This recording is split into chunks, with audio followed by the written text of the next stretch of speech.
ನನ್ನ ಹೆಸರು ರವಿಕುಮಾರ್ ಅಂತ. ನಾನು ಇದೇ ಪ್ರಪ್ರಥಮ ಬಾರಿಗೆ ಶ್ರೀ ಗಂಗಮ್ಮ ತಾಯಿ ದೇವಸ್ಥಾನಕ್ಕೆ ಬಂದಿದ್ದೆ. ಹೀಗೆ ಮಲ್ಲೇಶ್ವರಕ್ಕೆ ಬಹಳ ಸತ್ಯವಾದ ದೇವರು.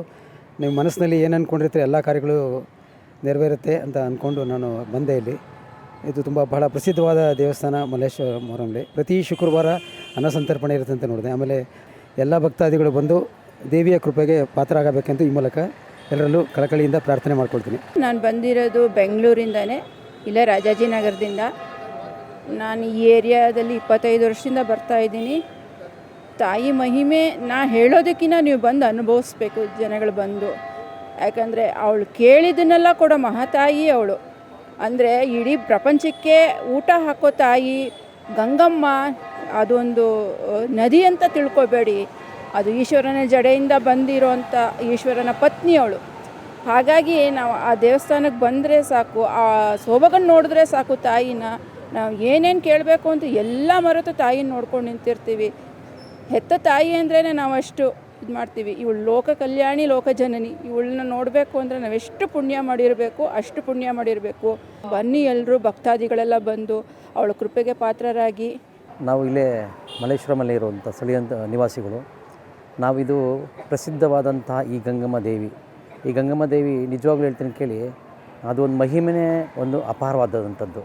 ನಾವು ಏನು ಅಂದ್ಕೊತೀವಿ ಇಲ್ಲಿ ಅದನ್ನು ಕ್ಷಣಮಾತ್ರದಲ್ಲಿ ತೋರಿಸ್ತಾಳೆ ತಾಯಿ. ಇಲ್ಲಿ ಬಂದಿದ್ದ ವಿಶೇಷ ಅಂತಂದರೆ ಶುಕ್ರವಾರ ಹೊತ್ತು ಮಾಡ್ತಕ್ಕಂಥ ಪೂಜೆ ಇದೆಯಲ್ಲ, ಈ ಪೂಜೆ ದಿನ ನೀವೇನಾದರೂ ಬಂದು ದರ್ಶನ ಮಾಡಿದ್ದೇ ಆದರೆ ನಿಮ್ಮ ಎಲ್ಲ ಏನು ಕಷ್ಟ ಕಾರ್ಪಣ್ಯಗಳಾಗಿರ್ಬೋದು, ನಿಮ್ಮ ತೊಂದರೆ ಆಗಿರ್ಬೋದು, ಪ್ರತಿಯೊಂದು ಸಹ ನಿವಾರಣೆ ಮಾಡ್ತಕ್ಕಂಥ ತಾಯಿ. ಈ ತಾಯಿದು ಒಂದು ಇತಿಹಾಸ ಇದೆ. ಎಲ್ಲರೂ ನೀವು ನೋಡಿರ್ಬೋದು, ಪ್ರತಿಯೊಂದು ದೇವಸ್ಥಾನದಲ್ಲಿ ಏನಂತಂದರೆ ಇದು ನೀರಿನಲ್ಲಿ ತೊಟ್ಟಿನಲ್ಲಿ ಆ ಮೂರ್ತಿನ ತಾಯಿನ ಇಡ್ತಾರೆ.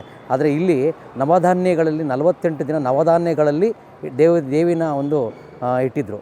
ಅದನ್ನು ನಾನು ನೋಡಿದ್ದೆ. ಇವತ್ತು ನಿಜವಾಗ್ಲೂ ಇಲ್ಲಿ ಬಂದಾಗಿಂದ ನನಗೆ ನೆಮ್ಮದಿ ಇದೆ. ನಮ್ಮ ಮನೆಯಲ್ಲಿ ಬೋರಿಂದು ನೀರಿನ ಸಮಸ್ಯೆ ಇತ್ತು. ಆ ನೀರಿನ ಸಮಸ್ಯೆ ಏನಾಗಿದೆ ಅಂದರೆ 3 ವಾರ ಬಂದೆ, ನೀರು ತಾನಾಗಿ ಬಂದಿದ್ದಾಳೆ. ಅಂಥ ಮಹಾನ್ ಪುಣ್ಯ ತಾಯಿ ಇವಳು. ಆಮೇಲೆ ಮಕ್ಕಳಿಗೆ ಆರೋಗ್ಯ, ವಿದ್ಯೆ ಎಲ್ಲವನ್ನೂ ಕೊಡ್ತಾ ಇದ್ದಾಳೆ. ಎಲ್ಲರೂ ಬಂದು ಈ ತಾಯಿ ಒಂದು ದರ್ಶನ ಮಾಡಿದ್ದೆ ಆದರೆ, ಅದು ಶುಕ್ರವಾರದ ಬಂದೇ ಆದರೆ, ವಿಶೇಷವಾಗಿ ನೀವು ದರ್ಶನ ಮಾಡಿದ್ದೆ ಆದರೆ ನಿಮ್ಮ ಸಕಲ ಇಷ್ಟಾರ್ಥಗಳನ್ನು ಈ ತಾಯಿ 100ಕ್ಕೆ 100 ನೆರವೇರಿಸ್ತಾಳೆ. ನನ್ನ ಹೆಸರು ಚುಡಾಮಣಿ ಅಂತ. ಸೊ ಮಲ್ಲೇಶ್ವರಂ 8th ಕ್ರಾಸ್ ಹತ್ರನೇ ನಮ್ಮ ಮನೆ ಇರೋದು. ಸೊ ನಾನು ಸುಮಾರು ವರ್ಷ ಹತ್ತತ್ರ ನನಗೆ ಬುದ್ಧಿ ಬಂದಾಗಿಂದ ನಾನು ಈ ದೇವಸ್ಥಾನಕ್ಕೆ ಬರ್ತಾಯಿದ್ದೀನಿ. ಸೊ ಅರ್ಧದಲ್ಲೇ ಯಲಹಂಕದಲ್ಲಿ ಸೆಟ್ಲಾದರೂ ನಾನು ಪ್ರತಿ ತಿಂಗಳು ಇಲ್ಲಿಗೆ ಬಂದು ಹೋಗ್ತೀನಿ. ತುಂಬ ಚೆನ್ನಾಗಿದೆ, ಅಂದರೆ ನನಗೆ ಒಳ್ಳೆ ಎಕ್ಸ್ಪೀರಿಯೆನ್ಸ್ ಆಗಿದೆ. ನಾವು ಅಂದ್ಕೊಂಡಿದ್ದ ಕೆಲಸ ಎಲ್ಲ ಆಗುತ್ತೆ. ಅಂದ್ಕೊಂಡಿದ್ದು ಅನ್ನೋದಕ್ಕಿಂತ ನಾವು ಒಳ್ಳೆ ರೀತಿ ಏನು ಅಂದ್ಕೊತೀವೋ ದೇವರು ಅದಕ್ಕೆ ಅನುಗ್ರಹ ಕೊಡ್ತಾಳೆ ಅಂತ ಹೇಳ್ಬೋದು. ಸೊ ಆ ಥರ ಎಲ್ಲ ಆಗಿದೆ. ಸುಮಾರು ಜನ ಯಾರ್ಯಾರಿಗೆ ಈ ಟೆಂಪಲ್ ಬಗ್ಗೆ ಗೊತ್ತಿಲ್ಲ, ಸೊ ಎಲ್ಲ ಈ ಟೆಂಪಲಲ್ಲಿ ಬಂದು ವಿಸಿಟ್ ಮಾಡಿ. ಸೊ ನಿಮ್ಗೆ ಏನೇನು ಅಂದ್ಕೊಂಡಿದ್ದೀರಾ, ಜೀವನದಲ್ಲಿ ಏನೇನು ಮಾಡ್ಬೇಕು ಅಂದ್ಕೊಂಡಿದ್ದೀರಾ, ಅದೆಲ್ಲ ಆದಷ್ಟು ಬೇಗ ದೇವರು ನಿಮಗೆ ಮಾಡಲಿ ಅಂತ ಕೇಳ್ಕೊತೀನಿ. Thank you so much. ನಾನು ಮಂಗಳೂರಿಂದ ಬಂದದ್ದು. ನಾವು ಜಸ್ಟ್ ವೆಕೇಷನ್ಗೋಸ್ಕರ ಬಂದದ್ದು ಇಲ್ಲಿ ಬೆಂಗಳೂರಿಗೆ.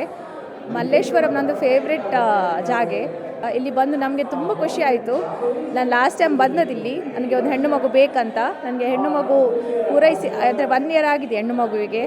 ಸೊ ಅದಕ್ಕೋಸ್ಕರ ಒಂದು ವಿಸಿಟ್ ಮಾಡಿ ಹೋಗುವ ಅಂತ ನಾವು ಬಂದದ್ದು. ನನ್ನ ಹೆಸರು ಶಿಲ್ಪಾ ಅಂತ. ಸೊ ನಾನಿಲ್ಲೇ ಯಶವಂತಪುರದಿಂದ ಬಂದಿರೋದು. ಬಟ್ ಇದು ಫಸ್ಟ್ ಟೈಮ್ ಬಂದಿರೋದು, ನಮ್ಮ ಮೇಡಮ್ ಕರ್ಕೊಂಡು ಬಂದಿದ್ದಾರೆ ಅಂತ ಬಂದಿರೋದು. ಬಟ್ ಇಲ್ಲಿಗೆ ಬಂದಮೇಲೆ ತುಂಬ ಪಾಸಿಟಿವ್ನೆಸ್ ಕಾಣಿಸ್ತಾ ಇದೆ. ಸೊ ಮೈಂಡ್ ಎಲ್ಲ ಸ್ವಲ್ಪ ಫ್ರೀ ಅನಿಸ್ತಾ ಇದೆ. ಸೊ ಎಲ್ಲರೂ ಬನ್ನಿ, ದೇವರು ಎಲ್ರಿಗೂ ಒಳ್ಳೇದು ಮಾಡಲಿ. ನನ್ನ ಹೆಸರು ಭೂಮಿಕಾ ಅಂತ. ನಾನು ನಂದಿನಿ ಲೇಔಟಿಂದ ಬಂದಿರೋದು. ಸುಮಾರು 8 ವರ್ಷದಿಂದ ನಾನು ಈ ದೇವಸ್ಥಾನಕ್ಕೆ ಬರ್ತಿದ್ದೀನಿ. ಪ್ರತಿ ಶುಕ್ರವಾರ ಬರ್ತೀನಿ. ಮತ್ತು ನಾವೇನಾದರೂ ಏನಾದರೂ ಒಂದು ಬೇಡ್ಕೊಂಡು ಆಗಬೇಕು ಅಂತ ಹೇಳಿದ್ರೆ ಒಳಗಡೆ ತ್ರಿಶೂಲ ಇದೆಯಲ್ಲ, ಆ ತ್ರಿಶೂಲಕ್ಕೆ 3 ನಿಂಬೆಹಣ್ಣು ಚುಚ್ತೀವಿ.